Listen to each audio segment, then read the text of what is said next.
Now, moving across to Lonmin, of course, where the Marikana disaster happened, Solidarity, the union there, is a minority union wanting to have its recognition at the company restored. Gideon du Plessis is the Deputy Secretary of Solidarity, and he's now on the line for more. Morning, Gideon. I think the issue here is that you're not recognised and you could go on strike to restore that recognition.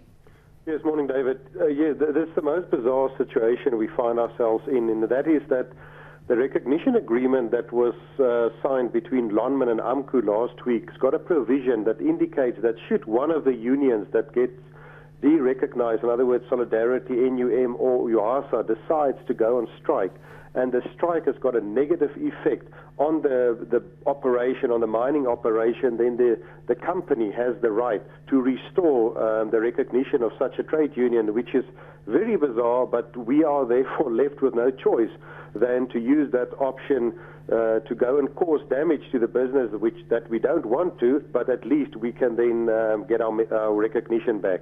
My impression is, Gideon, that Solidarity is a reluctant striker, but there's a process to go through. How realistic is this threat? Well, the thing is, we are a reluctant striker, and we've kept the mine going every time there was an unprotected strike. But we have joined forces with the NUM and UHASA, the other trade unions. We're meeting now at 10 o'clock just to submit our joint dispute documentation. Solidarity, yesterday, we did submit our documentation to the CCMA. They've got 30 days to convene the meeting. If we then don't reach an agreement at the CCMA, then obviously in a month's time we can go on strike. But we've got the advantage that we sit with the skilled labourers, all the hoist drivers, all the critical positions and legal appointments. So if we go on strike, obviously we can bring the mine to a standstill, which we obviously hope we can avoid through a settlement with Lonmin, but with the three trade unions now acting jointly, obviously our strike will be very effective.